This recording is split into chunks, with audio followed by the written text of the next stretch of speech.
Oh hi, this is apparently my niche now. But please, don't tell anyone about it. I need to reveal that when I'm ready to. I went and saw the new movie Love, Simon on the weekend, and I have a lot of thoughts about it. Well, at least 6, possibly 7. So in this video, I'm going to assume you've seen the movie, and I'm going to discuss what I thought the movie did well, what I think the movie didn't do well, and then discuss overall why I think this movie, no matter if you liked it or not, is quote-unquote important. Also, if we have time, I'll explain the whole Facebook controversy that's going on without throwing myself into a fire. But only if we have time. We won't have time. One thing that needs to be made clear at the very beginning, this is a teen romance film. Similar to The Fault in Our Stars, or going back to my childhood, 10 Things I Hate About You, this has a very specific formula. So welcome to You've Got Mail Gay Millennial Edition. And I don't bring this point up to be overly negative, but definitely coming off of the last much talked about gay film, Call Me By Your Name, this film could feel diminished. But these two movies are attempting to do very different things. This film is the first wide-release studio film to feature a gay protagonist in high school. And Call Me By Your Name was attempting to make Timothée Chalamet even more adorable. Check and mate movie. If you don't necessarily like overly emotional, slightly cheesy comedies, I don't think you're going to be swayed by watching this. On the other hand, if you're not pretentious, maybe you'll find things to like. Daryl. I want to go through the things that this movie does extremely well. And the first is the sense of turmoil Simon is going through, even though as an outside observer, it appears ridiculous. He has supportive friends, a supportive family. He even mentions that he doesn't think it would be a huge deal if he did come out, and yet he still struggles. I've seen this and I've lived this. Because we are the protagonists of our own stories, we can't assume to know how people will react. And you can begin making stories up in your mind about how all the ways the world will shatter and never be able to be put back together after you've made a declarative statement about your sexuality.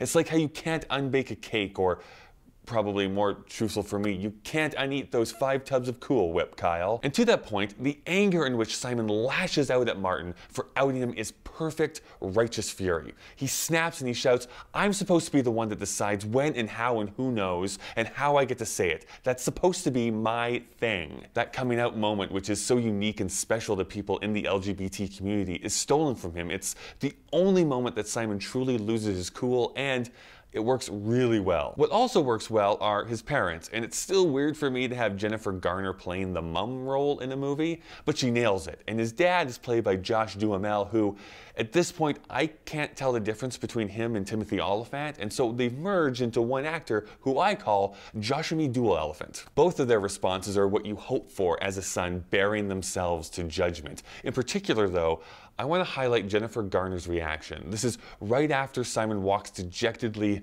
into the house and asks, "Did you know?" And she says, "As soon as you came out, you said, 'Mom, I'm still me. I need you to hear this. You are still you, Simon. You are still the same son who I love to tease and who your father depends on for just about everything. And you're the same brother who always compliments his sister on her food, even when it sucks. You get to exhale now, Simon. You get to be more you than you have been in a very long time. You deserve everything you want.'" Well, I'm off to cry out all the liquids in my body, so have fun with the rest of the video, nerds. Just kidding, I could never leave you. Literally, through a hilarious set of comically absurd circumstances, I sat in a pool of crazy glue on this couch a few months ago and haven't been able to leave since. I pay for pizza with my Patreon income. I haven't seen my family in weeks. They foreclosed on my condo. Why has nobody seen my cries for help? Let's talk about Martin, and not this Martin that nobody remembers anymore, but this Martin, essentially the villain of the movie. And I don't want to bypass the fact that I think what Martin does is awful. He lets a moment of embarrassment cause him to do a horrible thing.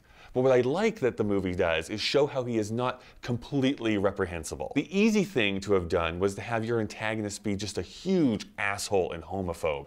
And he isn't. He's certainly overbearing and jumps at the chance to use blackmail, but he's also shown to be completely comfortable with who he is. There's this great moment where he tells Simon of his plan to try and convince Abby to go on a date with him, and Simon thinks that Martin wants advice on how to dress and act normal, but no, Martin tells him, "I want a girl who likes me for me."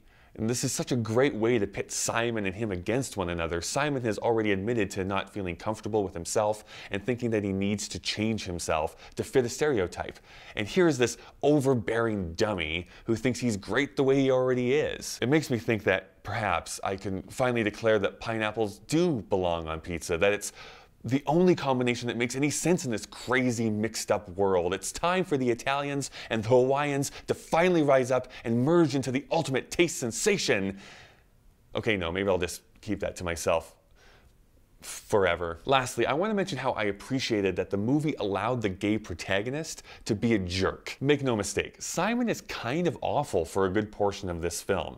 And sure, he's being blackmailed, but he knowingly allows his friends to make poor choices in order to hide himself. He lashes out at his sister, he constantly thinks of himself without truly thinking about the consequences his actions have. Now, we've had gay characters in films before, but gay characters are traditionally the funny comic relief or the tragic character who is dying and they are just a metaphor for death and sadness.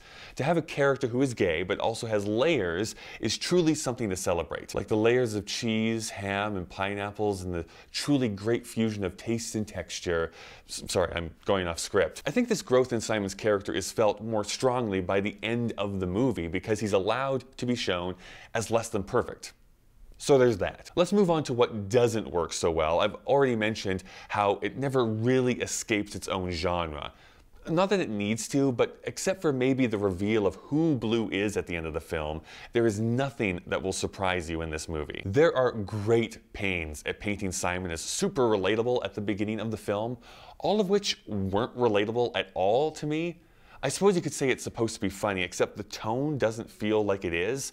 He goes on about his dad was the good-looking quarterback of the school, that his mother was the valedictorian, that his friends have been his friends since kindergarten, and they all have a popular hangout spot they all go to. And perhaps I was just that big of a loser in high school. I grew up in small-town Canada in the last century, and when I went to the local sock hop, I often found out that most of my class had died of dysentery.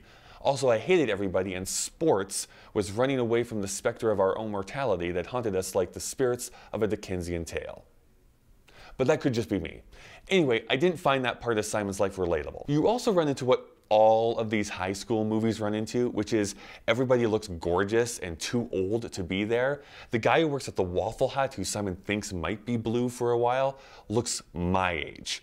Turns out he's only in his early 20s after I checked out his IMDb, but boy, does he have the anti-Paul Rudd gene. He looks way older than what he really is. And lastly, I just don't think that the direction is all that inspired. It's pretty standard, and I hate to say this next bit, but you can tell that the director came from TV, and that there's no true cinematic shots. Even Simon's fantasy about going to college that turns briefly into a musical feels kind of by the numbers. Compare that scene to something with a bit more flair like 500 Days of Summer, which has a very similar type of scene, but has done so much better in that movie. I mean, congrats to Greg Berlanti for being an openly gay director and essentially overseeing the entire DC Comics TV universe, but I hope that he grows as a storyteller and it doesn't seem so formulaic in the future. Alright, so that's my snarkiness done. Here's why I do think that this film is important. I mentioned Call Me By Your Name earlier, and while I think that it's better on every level, that movie was an art house film. It's going to resonate with a certain demographic and was released in like 7 theaters in the world. Its global gross was just over $17 million. Comparatively, that was Love, Simon's budget. In its first weekend, it made $12 million in North America alone. This has the full weight of the Hollywood advertising machine behind it. Studios are starting to see that having a gay main character is not box office poison. The success of this movie means we get more films with gay characters as more than a catchphrase spouting machine. This can lead to more dramas with gays in the lead and could then translate into gay detectives, gay action stars, and even gay superheroes.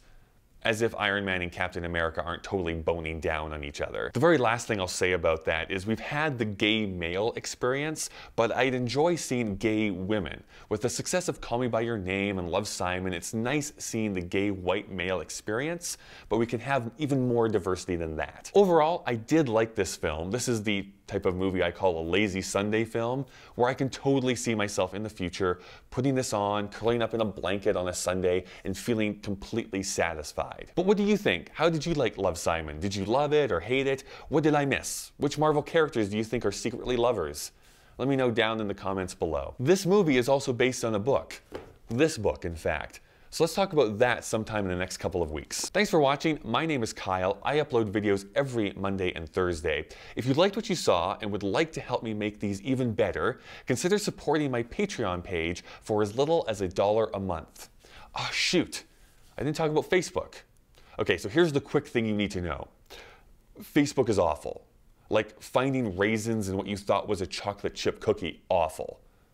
I guess that wasn't so hard after all.